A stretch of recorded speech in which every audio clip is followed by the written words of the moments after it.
Hey, my name is Maisha. I'm here to talk about my labor and delivery story with my first child. I had a baby girl. Her name is Kamaya. She's actually down here. Um, she started crying when I first tried to record the video, so she's here now. She is now 1 month.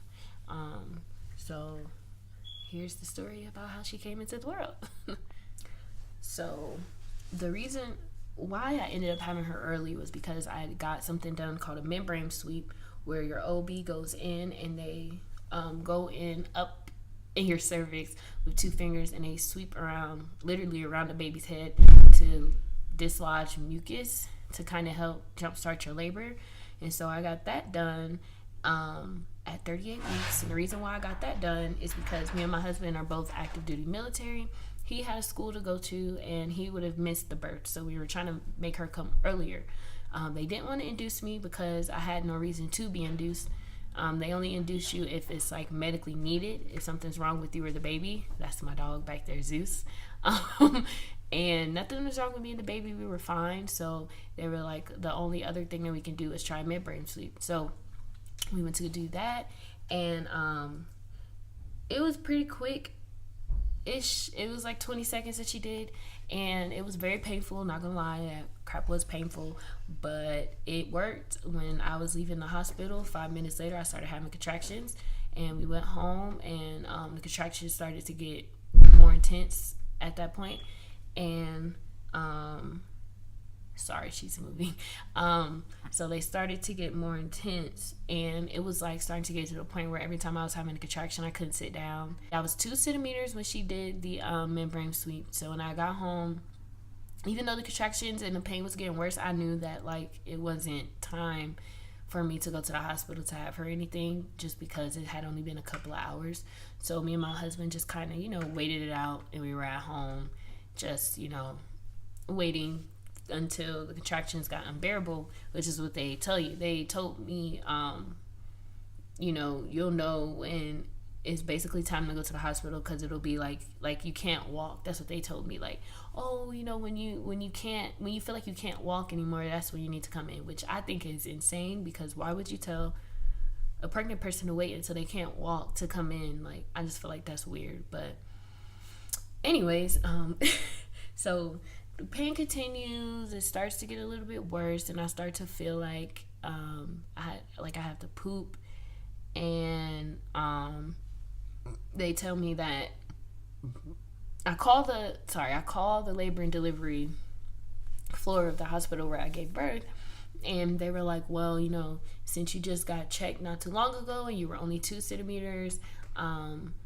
they really didn't know what to tell me. They didn't want to tell me to go ahead and go to the bathroom, because it could have been a baby, and maybe, me going to the bathroom, I might have pushed her out in the toilet type of situation. So they told me to come in and get checked again, and just to see where I was, and then they'll let me know from there. So when I went to go get checked, at that point, I believe when I went back, I was still 2 centimeters dilated. Yeah, at that point, I was still 2 centimeters dilated. It was just the contractions were getting worse, but I was still 2 centimeters dilated. So they told me I was fine to go back home. So I went back home, and I just waited it out. So I went and I laid down, got comfortable in the bed. I went and laid and got comfortable in the bed, and the contractions just kept coming. And I tried to breathe through them as best as I could, but that was really hard to do, because I was having really bad back labor, I think is what they call it. Back labor, where every time I had a contraction, it was like all the pain went straight to my lower back. She's waking up. So it was going straight to my back, so that wasn't fun. I was just in a lot of pain. And what helped me out the most was if somebody rubbed my lower back. So I had my husband doing that while we were here, just relaxing, waiting on everything to, speed up, I guess. And so it got to a point where, like, I was, like, sitting in the bathroom, just sitting on the toilet, trying to go to the bathroom. Nothing was coming out. The contractions were getting worse. I actually started to throw up when I was having contractions, and it was just, like, yellow acid. It wasn't really food, because I wasn't able really to eat. I didn't have an appetite, and I was just trying to drink water, so I was staying hydrated. But so yeah, I was throwing up. So my husband was like, okay, no, we gotta go. Like, we gotta go. Like, this is, you're in a lot of pain. And he didn't like that. So we got up. He got me dressed because I was in that much pain that I did not even want to get off the toilet. Like, TMI, but I was sitting on the toilet, and he got me dressed and then helped me walk to the car. We grabbed all the bags and everything. And also, just for anybody who's pregnant or you thinking of getting pregnant, when they say, start to get your bag ready for the hospital, please do that, because I did not have my bag ready, her bag ready. I didn't have anything packed. So at the last minute, while I'm having contractions, I'm trying to pack a bag for the hospital. And so please don't be like me and wait till the last minute to pack your bag. So we leave to go to the hospital. Like I said, I'm in a lot of pain in the car on the way there. And actually, when we get into the hospital, I actually had him put me in a wheelchair because it was that painful for me to walk. So we get up there, and we go, and they check me again. And at that point, I was 4 centimeters dilated, but you have to be 6 centimeters to get admitted into the hospital. So they basically told me either I could go home or I could stay at the hospital and walk around. And so that's what I did. I stayed at the hospital and walked around because I did not want to go back home. I was just in that much pain. So, I stayed. I was walking around the hospital. I was walking around the little waiting room, just trying to breathe through the contractions. And then I think it was like 30 minutes later or an hour later, they checked me again. And I think I was still 4 centimeters at that point. So they just left me in the room on a monitor, and they were monitoring her heartbeat. And the godparents were there with us also at the hospital at this point. They were there, and they actually was in the room with me, and my husband was in the room with me. And when I was having contractions, it was just crazy. Like, I think when I was still at 4 centimeters, it was really painful for me. So, like, they could tell, and they were telling me to hold on to them and grab them if I was in any type of pain or hit them or whatever the case may be. So I was waiting another, I think, 30 minutes, and then they came in and checked me again. At that point, I was 6 centimeters. No, I was 5 centimeters, I believe. Yes. 30 minutes later, they checked me. I was 5 centimeters, and they were like, okay, you're almost there. Let's give you another 30 minutes, and then we'll come back and check. So they came back, checked. I was at 6 centimeters at that point. They gave me a gown, told me that it was time for me to go to the room where I was going to give birth at, which I was excited about because I'm like, okay, yeah, we need to get this rolling. I want to get this epidural. Like, I'm in so much pain. Like, so they, the godparents actually helped me get into the gown that I was having to wear when I was going to give birth. And then we walked over to the room, and I was very dehydrated and everything. So they were trying to put IVs in me. They had to stick me like 4 different times because they couldn't find a good enough vein because I was just that dehydrated. Because like I said, I was throwing up. So they finally got IVs in me, got water in me and everything. Contractions are still terrible. Once they finally get the IVs in me, they told me that I had to wait to get my blood work back. So they took a blood sample or whatever, and I had to wait for my results to come back in order for me to get the epidural, because they have to check your blood and make sure your levels are fine, everything like that. So I'm waiting, and at this point, I'm like progressing pretty quick. By the time they came back with the results of my blood test, I was already 8 centimeters dilated. Now they came in and they told me that they had bad news. I couldn't get the epidural. My white cell blood count was way too high. I believe they said it was supposed to be at like 22,000. Mine was at 32,000, which means if they would have gave me the epidural, I would have got very sick, and they weren't trying to have that. Why is my dog right there? Anyways, they didn't want to risk me getting sick or anything happening to the baby. So they basically told me when I was already 8 centimeters dilated that I could not get an epidural. So at this point, I started freaking out, and I'm like, I can't do this. No. And they were like, talking about giving me some other medicine, but then they decided that they couldn't give me that medicine either because it would have made her sleepy when she came out, and she would have had to go to a NICU, and they don't want that either. So basically, they told me at 8 centimeters, hey, sorry, you can't get any type of pain medicine. You have to do this all naturally. And I'm just like, okay. So the godparents are telling me I got this. My husband's telling me I got this. The nurses are telling me you got this. The doctor's saying you got this. And I'm in my head like, no, I don't have this. Do y'all not see how much pain I'm in? Like, the back labor was terrible, and I didn't know what to do. I was just in so much pain.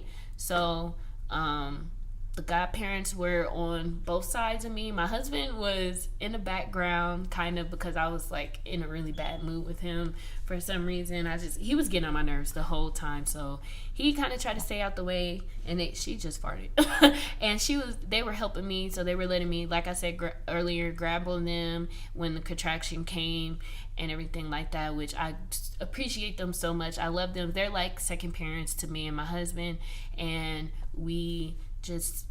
I love them so much that if they weren't there, I don't know how I would have got through that labor, period. Like, I don't know how I would have made it through. I would have killed my husband in the process, and I would have been so angry. But yeah, they helped me out a lot. So like I said, 8 centimeters. So the contractions just continued. They were getting really strong and hard to deal with. Like, it was hard for me to breathe, so they gave me an oxygen mask, and I kept that on during the whole time of me, from the time I was 8 centimeters to the time I started pushing. No, while I was pushing, I still had the oxygen mask too, actually. So the contractions are continuing, contracting. And TMI, but it was like every time I had a contraction, I was peeing. And at this point, my water hadn't broke yet. So every time I was peeing, they thought that it was my water breaking. And I was in such a bad mood because I was in so much pain. I was screaming like, I know what I'm peeing. This is pee. Like, I know what I'm doing. And I was just in such a bad mood. It was crazy. But yeah, every time I had a contraction, I was peeing. I couldn't hold it at that point. Like I said, I had an IV in me. So I was, hydrated at that point. So I guess that's why it kept happening. So my water still hadn't broke. So once I got to 9 centimeters and they seen how much pain I was in, they were like, okay. The doctor came in and was like, he didn't say we were going to. He asked me, did I want them to break my water to speed up the process? And at first I was kind of scared. And I know that sounds crazy because I'm already in pain. I'm already in labor. So what am I scared about, right? I don't know. I was freaking out, just like thinking, I'm like, oh my gosh, is this going to hurt more? Like, this is my first child, so I didn't know it really, like, about the labor. I mean, you hear other people's stories, but you never really know until you go through it, So I was like, you know what?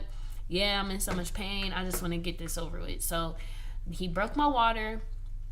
And then literally like 10 minutes, it seemed like 10 minutes after he broke my water, I was at 10 centimeters already ready to push. So once they got the room set up, they were like, every time you have a contraction, push. And they wanted me to hold my own legs. So, I was laying on my back, and they wanted me to kind of, I'm like this, not that I have her in my arm, so I can't really show you, but they wanted me to take my hand and put it under here and hold my own legs and push, and when they push, go like this. I don't know if it was because I was in so much pain or what was going on, but I started off holding my legs, and then my arms just went everywhere when I was pushing, and they were like, hold your legs. Man, I couldn't hold my legs for nothing. So I'm pushing, and when I say I was out of breath, I was so tired, I was so drained, like I was just like, how am I going to do this? Like, I don't have the energy. So at that point, they started to hold my legs for me. Like, the godparents were holding my legs. It was like 3 nurses in there holding my legs. And the doctor is sitting there, and he's just looking. He's just like, keep pushing. Every time after the contraction stopped, then they were like, to catch your breath. And like I said, I had an oxygen mask on, so they were telling me, breathe deep and slow, and so I could catch my breath and build up that energy for big pushes to get her out as soon as possible.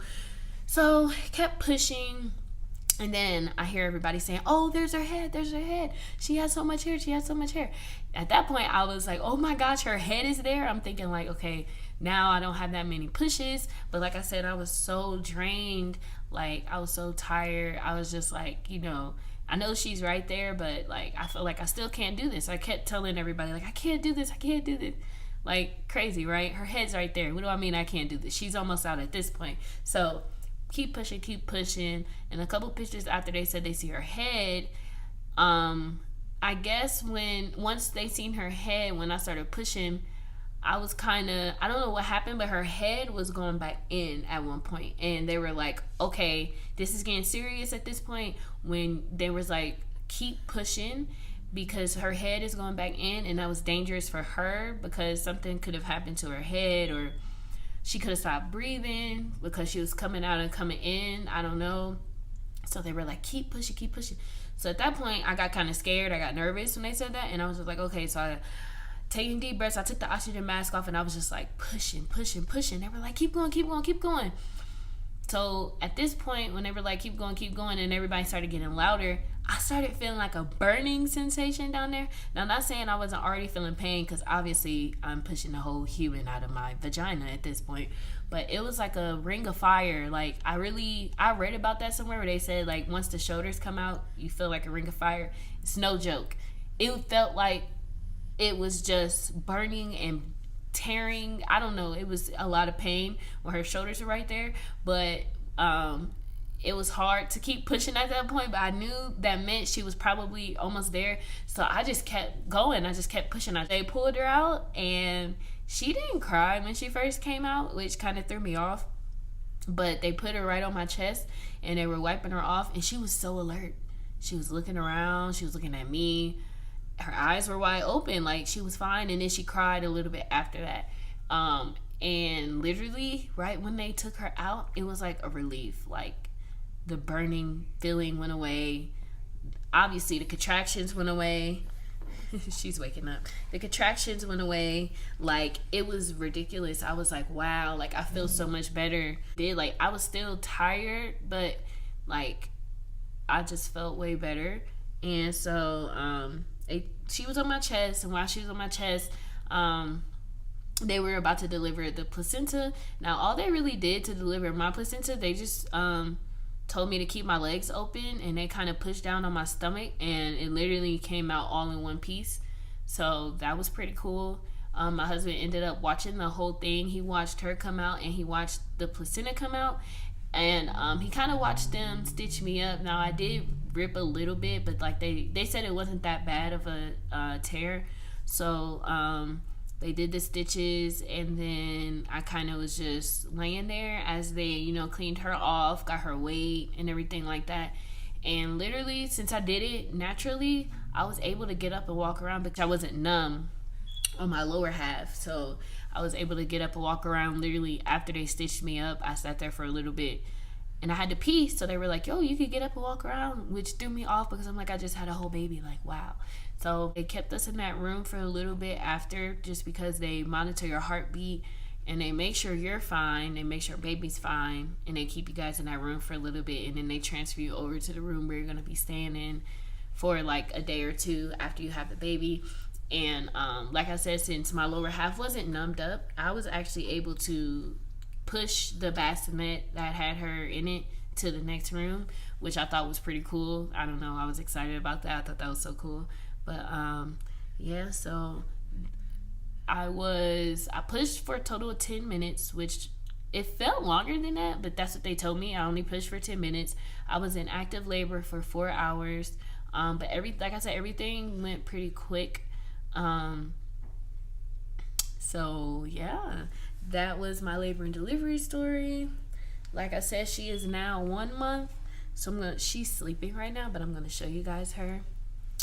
This is Kamaya. Say hi to the world.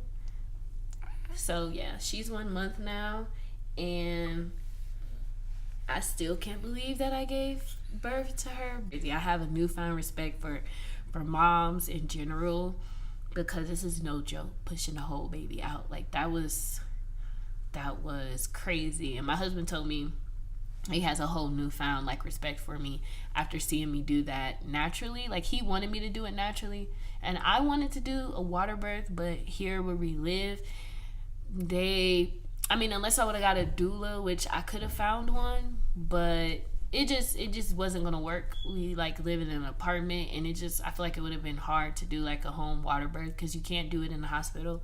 So If you guys have any questions, feel free to comment down below, or you can message me on my social medias and I can answer any questions that you have. Thanks for watching my video. Like, comment, and subscribe. If you liked it, share it with any of your pregnant friends. And this is Zeus. He wants to say bye too, I guess. But like I said, thanks for watching. I will be making more videos about you know, how it was after, like, postpartum, everything, and making updates about her, because she's actually doing a lot for a 1-month-old. I feel like she's doing a lot. So yeah, this is her, and until next time, signing out. Bye.